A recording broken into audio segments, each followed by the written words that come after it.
Hello students, इस video में हम बात करने वाले हैं मॉड्यूल 11 के बारे में। क्लास 7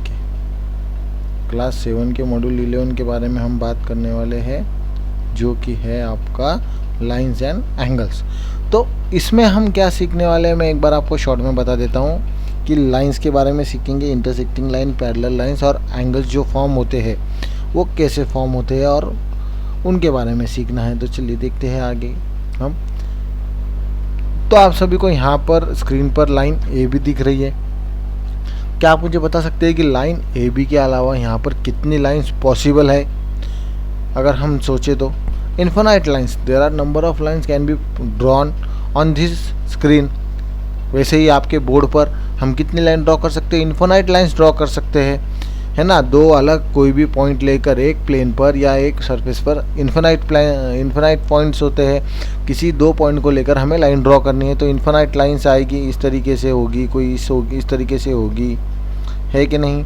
तो वैसे ही अब देखो, ये दो लाइंस है और ये लाइन है। अगर हम इसको आगे लेकर जाए तो ये क्या हो रही है? इंटरसेक्ट हो रही है ना। तो यहाँ पर देखो, इसको हम क्या कहेंगे? Intersecting line. अगर दो लाइन आपस में इंटरसेक्ट हो रही है तो उसको हम इंटरसेक्टिंग लाइंस कहेंगे।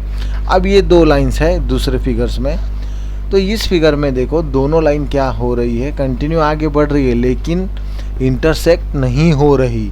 क्या नहीं हो रही? इंटरसेक्ट, मतलब एक दूसरे को टच नहीं कर रही है। तो इसको हम क्या कहेंगे? Parallel lines. क्या कहेंगे इन्हें? Parallel lines. अब इंटरसेक्टिंग लाइंस का अगर आप उदाहरण देखो तो आप आपके घर के जो चैनल गेट है या विंडो है उसके ग्रिल्स देख सकते हो, है कि नहीं। वो क्या होता है, वो जो रॉड्स होते हैं कहीं ना कहीं आपस में टच करते हैं। और पैरेलल लाइंस के बारे में अगर आपको एग्जांपल देखना है तो आप आपका जिस बेंच पर बैठते हो उस बेंच को देखो, उस बेंच के दोनों अपोजिट साइड्स देखो, ये कभी मिलते हैं क्या? नहीं मिलते। जैसे आप रोज़ बोर्ड देखते हो, ग्रीन बोर्ड, उसके ये जो दो कॉर्नर होते हैं ये आपस में कभी आगे जाकर मिलेंगे क्या? अगर हम कितना भी आगे लेकर जाए तो इनको नहीं, है ना, क्योंकि ये रेक्टेंगुलर शेप में है। वैसे ही इसके अपोजिट साइड पैरेलल होते हैं इसके, मतलब आगे जाकर कहीं इंटरसेक्ट नहीं कर सकते। पैरेलल लाइंस मतलब ऐसे लाइन जो कभी इंटरसेक्ट नहीं करेंगे एक दूसरे को। और इंटरसेक्टिंग लाइन कितने पॉइंट पर इंटरसेक्ट करते हैं एक दूसरे को? मैक्सिमम 1 पॉइंट पर। कोई दो लाइन एक दूसरे को मैक्सिमम 1 पॉइंट पर ही इंटरसेक्ट कर सकते हैं, ठीक है। अब एक प्रॉपर्टी और बता देता हूँ मैं, वैसे अभी ये नहीं है पर आपको नॉलेज के लिए बता रहा हूँ मैं, सिर्फ आपको याद रखनी है। अगर आप किसी पॉइंट से, है ना, इसको लाइन यल मानते हैं, इसको यम मानते हैं, अगर यहाँ से कोई परपेंडिकुलर इस तरीके से इस पर ड्रॉ करते हो और इसी कई और दूसरे पॉइंट से इस पर एक परपेंडिकुलर ड्रॉ करते हो तो इन दोनों परपेंडिकुलर्स की लेंथ क्या होती है? सेम होती है। और ये दोनों परपेंडिकुलर भी एक दूसरे को पैरेलल होते हैं। ये प्रॉपर्टी है, ये बस आपको याद रखनी है, आगे कभी भी काम आ सकती है। अब देखते हैं हम एंगल्स के बारे में देखेंगे। एंगल्स फॉर्म कैसे होते हैं? तो देखो, जैसे मैंने आपको बताया है कि दो लाइन इंटरसेक्ट कर रही है तो एक पॉइंट पर इंटरसेक्ट करेगी, है ना। तो यहाँ पर देखो दो रे, अगर हम सिर्फ इतना देखें तो दो रे यहाँ से जा रही है इस पॉइंट से, तो इसको हम क्या करते हैं? नाम दे देते हैं ओ। तो ये क्या बन रहा है? यहाँ पर एक एंगल बन रहा है, यहाँ पर एक एंगल बन रहा है, यहाँ पर एक एंगल बन रहा है और यहाँ एक एंगल बन रहा है। कितने एंगल बन रहे हैं? एंगल 1, एंगल 2, एंगल 3 और एंगल 4। या फिर कोई एक पॉइंट है बी से क्या हो रहा है? दो रे एक साथ निकल रही है, तो यहाँ पर क्या बन रहा है? एंगल बन रहा है। अब हम एंगल को समझ लेते हैं पहले। देखो, लाइट चली गई तो आप क्या करते हो? टॉर्च स्टार्ट करोगे। तो हमने ये टॉर्च स्टार्ट की, मान लो ये हमारा टॉर्च है, इस तरीके से हमने इसको स्टार्ट कर दिया है। तो यहाँ पर उसका स्विच है, हमने स्टार्ट किया इसको। तो यहाँ से लाइट कैसे आती है? इस तरीके से बढ़ती है ना, कंटिन्यू आगे बढ़ती जाती है एक लिमिटेड रेंज तक, उसकी एक लिमिटेड रेंज होती है। मान लो यहाँ तक ये लाइट बढ़ रही है। अगर मान लो यहाँ पर एक आपका कोई दोस्त खड़ा है और यहाँ पर एक कोई दोस्त खड़ा है, तो इन दोनों के बीच डिस्टेंस कितना होगा? मान लो 5 मीटर डिस्टेंस होगा। अगर आपका दूसरा दोस्त है, कोई और दूसरे दो दोस्त है, वो यहाँ पर खड़े हैं, इन दोनों के बीच कितना डिस्टेंस होगा? 5 मीटर से ज़्यादा ही होगा ना, 10 मीटर। तो अब आप इस लाइट के रेंज को कैसे मेजर करोगे? आप ऐसा बोल सकते हो क्या कि नहीं, मेरे लाइट की रेंज 10 मीटर है, 5 मीटर है, मतलब एक्सपांड कितनी हो रही है वो कैसे मेजर करोगे आप? तो इसको हम क्या करते हैं? एंगल्स में मेजर करते हैं। कैसे मेजर करते हैं? एंगल्स में। तो यहाँ पर एंगल्स कैसे मेजर होता है, डिग्रीज में मेजर होता है।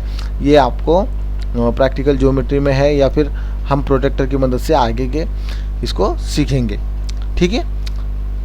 तो अब एंगल्स का नाम लिखते कैसे, तो सबसे पहले याद रखो कि एंगल बन कहाँ रहा है, तो ये पॉइंट बी पर बन रहा है और उसके एडजेसेंट साइड कौन से है, आर्म कौन से है, मतलब जिन रे के कारण वो बन रहा है वो आर्म, उसको हम आर्म कहते हैं। तो आर्म कौन से है, ए बी और बी ए और बी सी, ये क्या है, उसके आर्म है।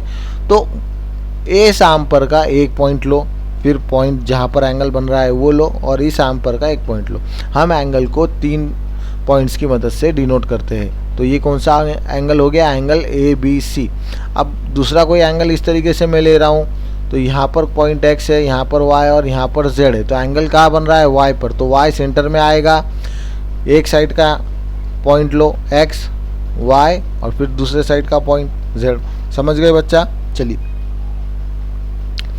अब एंगल्स जो है उनके भी टाइप है, जैसा आपने देखा लाइंस के 2 टाइप है, इंटरसेक्टिंग और पैरेलल। अब टाइप्स ऑफ एंगल्स देखते हैं। टाइप्स ऑफ एंगल में आता है एक्यूट एंगल। एन एंगल क्या है, इसका डेफिनेशन एक्यूट एंगल का, एन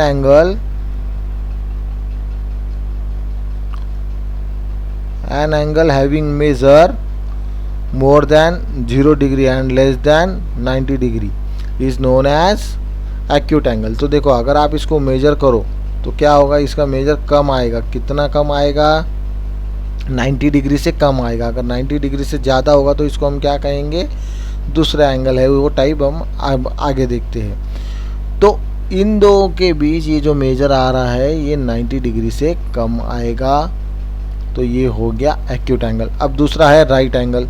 राइट एंगल किसको कहेंगे, an angle have measure absolute 90 degree.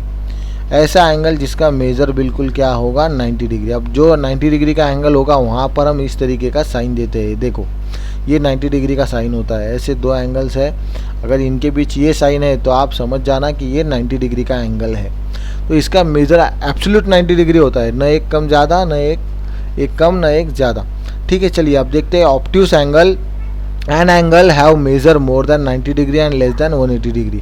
ऐसा एंगल जिसका मेजर क्या हो, 90 डिग्री से ज़्यादा हो पर किससे कम हो, 180 डिग्री से, तो उसको हम क्या कहेंगे, ऑब्ट्यूस एंगल। ये 3 टाइप है इसके, और 3 टाइप है, देखते हैं आगे के इसमें।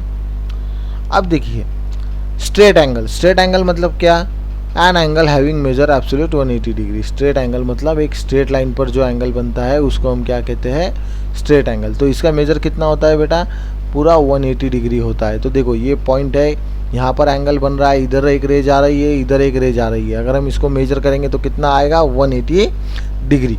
अब देखते हैं reflex angle. An angle having measure more than 180 degree and less than 360 degree. अब यहाँ तक तो हम आ गए, अब क्या हो गया, इसके आगे ये और घूमा, तो ये वाला जो एंगल है वो है आपका रिफ्लेक्स एंगल। क्या है, रिफ्लेक्स एंगल। इसका मेजर देखो 180 से ज़्यादा होगा और 360 से कम होगा, तो इसको हम क्या कहेंगे, रिफ्लेक्स एंगल। अब रिफ्लेक्स एंगल लिखते कैसे है, हमेशा याद रखना। मान लो ये है पॉइंट ए, ये है बी और ये है सी।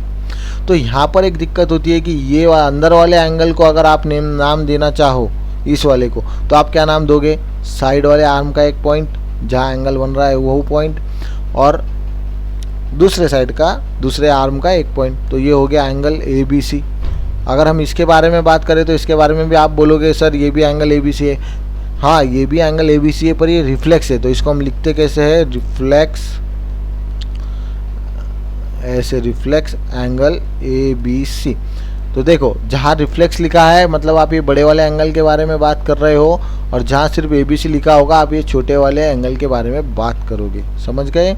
या फिर 180 डिग्री से जो कोई भी छोटा होगा आप उसके बारे में बात कर रहे हो तो आपको ये सिर्फ एंगल का नाम लिखना है। अगर वो 180 डिग्री से ज़्यादा है तो आपको इस तरीके से उसको रिफ्लेक्स एंगल लिखना है। समझ गए।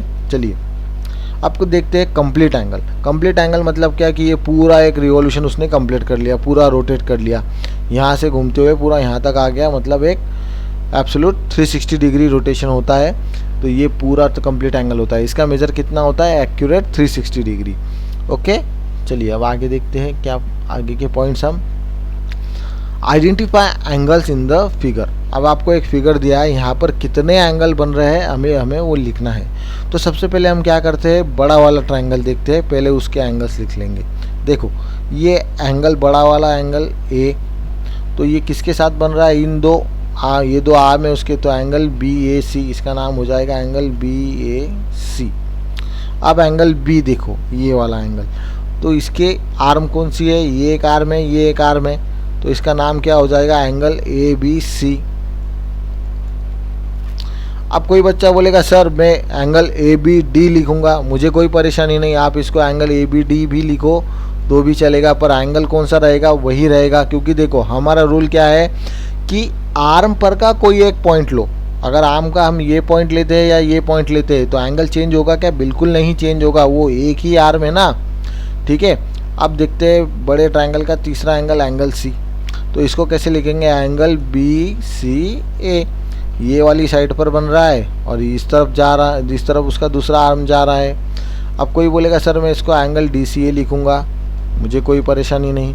अब देखते हैं छोटे ट्रायंगल के एंगल्स, पहले इस वाले का देखते हैं, ये ट्रायंगल के, ओके, ये वाला जो ट्रायंगल है इसके एंगल्स के बारे में हम देखते हैं। तो इसमें पहले एंगल ए के बारे में लिखेंगे, एंगल क्या है ये, B A D, angle B A D.